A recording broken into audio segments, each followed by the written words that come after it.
services industry. So a lot of them told me those kinds of things. Hey, when you say this, that's really boring. When you say this, I don't understand what that means. When you talk about this, there's nothing that relates to me. And by the way, your energy is really low in this pitch. So, you get some of that feedback, and it's harsh, but it really helps you to develop. And so I think those are some of the things in a startup community that become really valuable. And so I'll let the people that actually office here tell you a little bit more about what this space is about. But I just know that when my last startup and even mine now, when you're starting out, it's really hard to manage office space because it doesn't feel like something that really benefits you. And so when you have a space like this that allows you to scale without having to sign 3-year leases, that becomes really valuable because you just don't know what 6 months is going to look like. So when you're asked by a landlord to sign something that's 3 years, you're going, I have no idea what this looks like. So, what you guys have? My name is Brian Ardinger, and unlike Ben, I have multiple shirts that I have to wear. My day job is I'm the entrepreneur in residence at New Tech Ventures. And New Tech's between the Wendy's and the Nebraska bookstore. It's the tech transfer office of the university. So most of the time we work with researchers and students and faculty who want to take their great invention or idea and patent it or license that to outside sources. And occasionally we work on startups to try to spin those off into the real world, so to speak. So that's my day job. At night, I started a company about a year ago called The Big Plate, which has been focused solely on entrepreneurs and startups. And our job is really to have events and activities around the startup community here in Lincoln and that. So we host training events. We host the open coffee on Thursday mornings down at Crescent Moon here, where basically any Thursday between 8 and 9 you can come and meet other entrepreneurs and people who are doing things in the community. We work with Fuse up here for a lot of the content and the programming within the space. And then the third shirt I wear, which is going to be launched hopefully later next week, is a new startup accelerator program called Motion. And if you're familiar with Techstars or Y Combinator, it's a program like that where in 12 weeks companies apply. They have access to $15,000 of seed capital for a little bit of equity. We help them then get immersed into the community. We help them build their business. We help them do some market validation and create their product.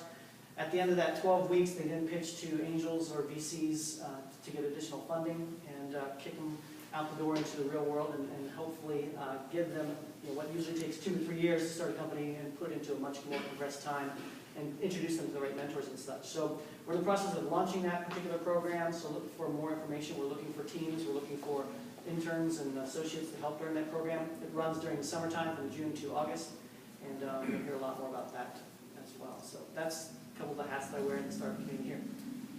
And which, by the way, I did video his presentation to students last semester, and he told his story of how he got to where he is today, and it's very interesting. And I will make sure that that's available to you to watch so that you can find out how he really got here. He's got a great story. So thank you. My name's Amber Pankinen. I'm married to that guy on the end. Spoken like a true entrepreneur, I have about 5 million things that I'm interested in. So my background is actually in dietetics. I'm a registered dietitian, but I don't live the life of the typical registered dietitian. I actually write for food service companies. I produce marketing material for them. I'm also planning a conference for 500 dietitians this spring in Kansas City, which takes up a lot of my time. I'm doing that as a volunteer too, which I know is a little crazy. I'm getting ready to launch a new blog next week. You guys can check it out. It's called Healthy Under Pressure. So it'll give you some tips to stay healthy under pressure as a student. But it's really geared towards entrepreneurs, people who are stressed out, and people who have high blood pressure. And last but not least, I'm actually working on a startup myself called Stirlist, which, are you familiar with Startup Weekend?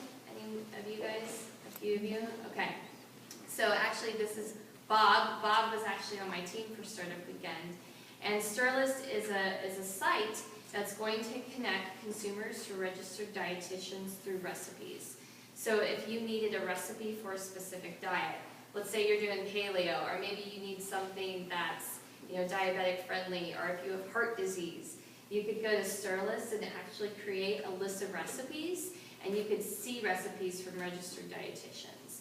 So hopefully I'm going to change the world one recipe at a time with people's diets as well. So, is that about it? And she was the winner of the Startup Weekend that was held in September. And we are planning on doing a UNL Startup Weekend or similar to that, and we'll tell you more about that. And then hopefully, I told them they should do these Startup Weekends every semester so that my students can be involved. But and that would be my encouragement to you as well, is if you have an opportunity to participate in a Startup Weekend, go do it. Because it's actually a really great way just to, have fun and get to work on the business for a weekend, and then leave it at that if you want to. But at least you get a taste of what might be to come, and so I would definitely encourage you to do that.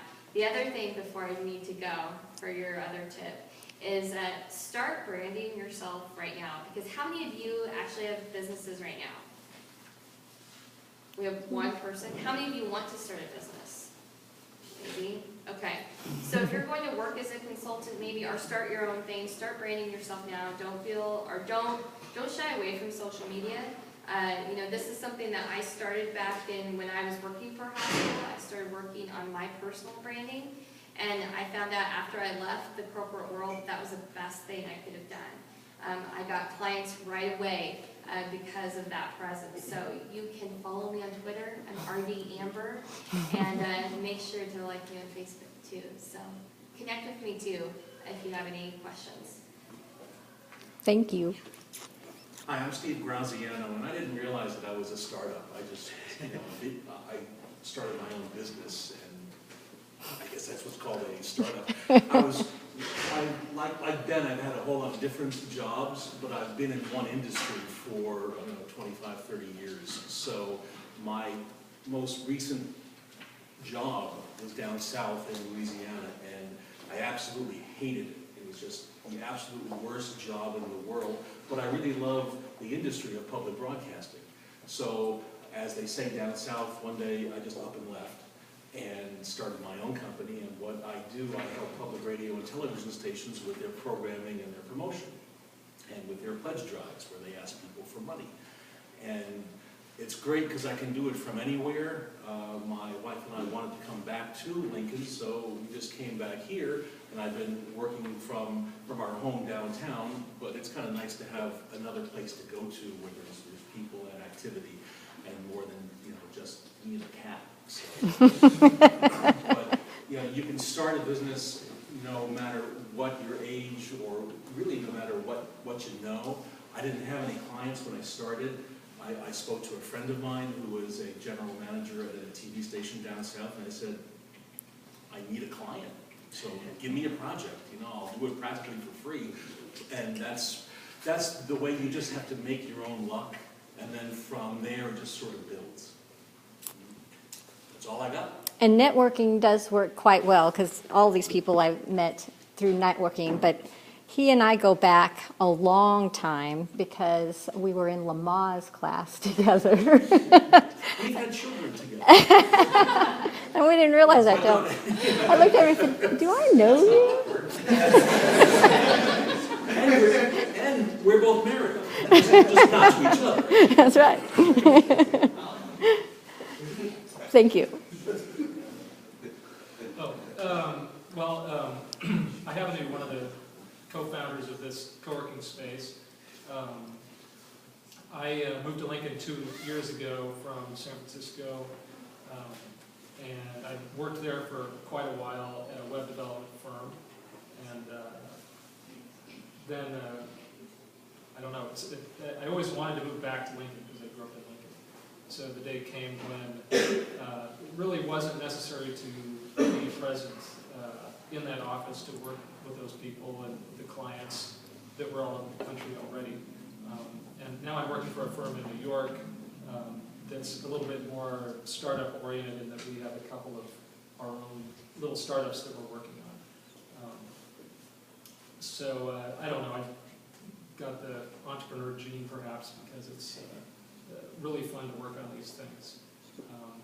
Part of moving back to Lincoln involved a desire to do whatever I could to contribute to this area of economic development in Lincoln that we focus on here with the startups and the accelerator programs that we're doing here, because I don't know, I not only is it really fun, but I think it also is the best way to impact the future of our region and poise us to be an economically viable, region in the 21st century. So, so I went in with a couple guys and started this co-working space.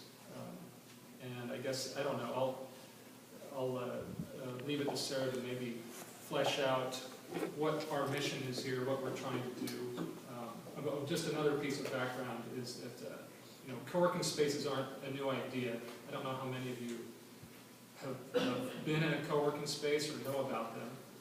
But the number of co-working spaces has like doubled every year for the past 6 years in the world. And it kind of started in major metropolitan areas, Boston, San Francisco, and cities in Europe. And they've continued to grow, and we thought it was time to take that model that had, as it had matured, and bring it to Lincoln and the philosophies around it. And we thought could really benefit us here. So maybe that's a good segue. Sure. I'm Sarah, and as Bob said, co-working is not new. However, it's new in this particular geographic region. So, and that's something that a lot of startups hit up against. If you have a really brand new idea, sometimes you're explaining what it is you actually sell all the time. Co-working is the idea that we are a professional office space and atmosphere and resources for consultants, freelancers, telecommuters, startups, anybody who doesn't really need to be physically present in a storefront. We can be that space for you. We cater, our membership is mostly people who work from home, like Steve did, and wants to look at somebody other than the cat all day. Or, if you get distracted by Lifetime movie channels or by the dishes and vacuuming and mail and everything else that's piling up around you, it's a way to escape from that. People who depend on coffee shops and cafes for client meetings. Not always ideal if you have interruptions, if it's midterms week that you want to meet a client and there's tons of freshmen in your coffee shop. Anything like that, we are the place where you can go, you can have a meeting, you can bring clients in, you can work quietly or with other people here without signing a major lease. Ben talked a lot about how his companies grew. And I know his first startup that he worked with experienced a lot of growing pains that way, because you really can't predict the future when you're just starting your own company. So maybe in 6 months you will have doubled your employment. Maybe in 6 months you can't pay rent anymore. So a lot can happen. Our memberships here are on a month-to-month basis, so there's no long-term commitment. You can drop in for a daily fee, or you can sign up for a monthly membership on a couple of different levels. We have members here who will probably be here and work in this space for the next 5, 6, 7 years. They have no plans to go anywhere. We have people in this space who plan to grow out of it and hope to do that as soon as they can. And we have people who don't know what's next and are just here right now and not really worried about what the next project is. So our goal is to bring together all those kinds of people. If you're scattered across coffee shops and scattered across the living rooms of Lincoln, then it's difficult to find like-minded people. And one of the things that really puts co-working over the edge, because you can find these resources anywhere that we provide, but what sets us apart is the community that we build here. So if your goal is to show up, plop down with your laptop, plug in your headphones from 9 to 5 and then leave, we're probably not the space for you. There's nothing wrong with listening to your music or really needing to power through some work, but the idea here is that everyone's invested in this space and invested in the people who are working here. So we're bringing together ideas, we're bringing together projects,